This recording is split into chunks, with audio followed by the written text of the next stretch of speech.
ګرانو دوستانو، ګرانو مینوالو، زما د زړه له کومې سلامونه احترامات ومنئ. څرنګه چې تاسې وینئ، زه د آصف جان سپند په استډیو کې یم او د شهید ګیلامن سندره باندې موږ کار کوو، ایډیټ کوو یې چې انشاءالله تاسې اعلان هم ولیدئ چې ډېر یو زحمت یې ایستلی دی. ډېر ښکلې سندره آصف جان جوړه کړې ده.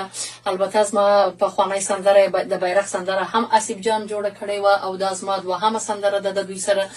نو د شهید ګیلامن دا خواهش و چې زه د ده په ژوند کې دا سندره دوی ته ووایم. نو راځئ د دوی خاطرات به ژوندي وساتو. د ده هغه مسیج چې د شهادت نه یو میاشت دمخې ما ته د دې سندرې په هکله رالیږلی و، په تاسې اورمه. سلامونه، نیکې هیلې، احتراماتونه. اغلې شاپیرۍ بیبي جوړ په خیر صحت مزاج خدای دې وکړي چې روغ جوړ وئ. له سعید شینواري صاحب نه مې ستاسې شمېره واخیسته. له ډېر وخته پسې ګرځېدم خو اوس ستاسې شمېره په لاس راغله. زه له کوزې پښتونخوا وزیرستان نه ګیلامن وزیر چې لږ ګوډه ډنده شعر او شاعري هم کوم او د پی ټي ایم پښتون ژغورنې غورځنګ د منظور پښتین د کاروان د مرکزي شورا غړی یم. نو ما په دې خاطر ستاسې شمېره را پیدا کړه چې ما یوه ترانه لیکلې د وطن خویندو ته. نو زه غواړم چې که ستاسې خوښه سوه، ستاسې په طول پوره وه او تاسې امادګي ورته نیولی سوه چې ما هغه در لیږلې وی، تاسې تر نظر تېره وی، بیا مو که خوښه وه ډېره ښه ده. بیا چې هر حساب کتاب و هغه به مو سره ویلی وی، او که ستاسې خوښه نه سوه نو بیا به هم ما ته ووایئ. نو زه مو د جواب په تمه یم، هیله کوم. دا زما جواب دی دوستانو. موږ خپل په اواز باندې غږ پورته کوو چې دا ړانده او کاڼه دنیا یې واوري. ولې نه؟ وبخښئ دوستانو، دا زما د جواب مسیج دی.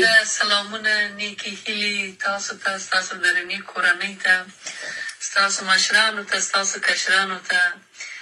زه هم د زړه له کومې سلامونه احترامات وړاندې کوم. الله دې وکړي روغ جوړ اوسېږي. ډېره مننه، ستاسو پیغام ما واخیستی. تاسو پښتون صاحب، همداسې ستاسو غوندې نور ځوانان چې د وطن د قام دپاره مبارزه کوئ، د پښتونولي دپاره مبارزه کوئ، د قام د ساتنې دپاره، د بیداري دپاره تاسې مبارزه کوئ، تاسې ځوانان. نو موږ هم تاسو دپاره ملاله یو، ځان له ملاله جوړوو، یو در سره څنګ په څنګ مبارزه کوو. زما د غښتلي ځوانان، د مبارزین چې په وطن او په قام مین دي، ډېر زیات خوښېږي. ډېر مې خوښ دی، د دوی سره زه ولاړه یم، همیشه زما خوښ دی. نو ولې نه په سترګو ترانه څه چې موږ خپل سرونه تاسو لپاره قربان کړي دي. نو ستاسو ترانه به زه ووایم، تاسې خپل شعر شاعري ما ته راواستوئ چې هر رقم ترانه یې زه په خدمت کې یم، ستاسو سره څنګ په څنګ مبارزې ته ولاړه یم. همیشه مې د خپل قوم دپاره، د افغانیت دپاره، د پښتونولۍ دپاره اواز چې کړی دی او همیشه یې جګومه. نو ډېره زیاته خوشحاله یم. یو نیم ستاسو کلیپونه یا ستاسې بعضې مبارزې او بعضې کارونه زه په میډیا کې ګورم، ډېره په تاسې فخر کوم، ډېره خوشحاله کېږم.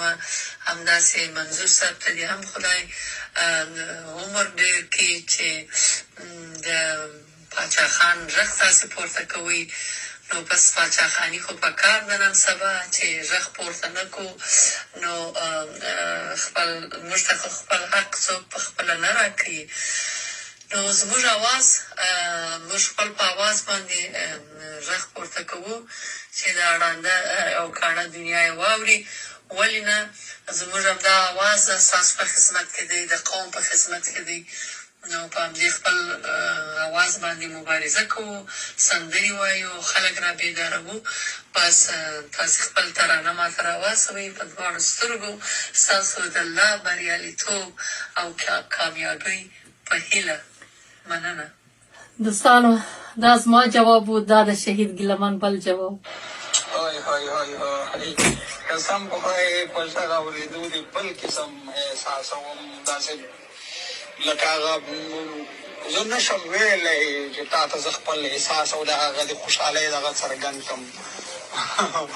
زه د ځان دپاره دا ډېر ستر ویاړ ګڼم چې ستاسې غوندې یو ستره هستي زما مبارزه یې کتلې ولیدلې ده او بیا یې تایید کړه، نو دا زما لپاره ډېر ستر ویاړ دی. او زه چې څونه مینه یا څونه لیوالتیا ستا سره لرم د هغې ته سوچ هم نشي کولی.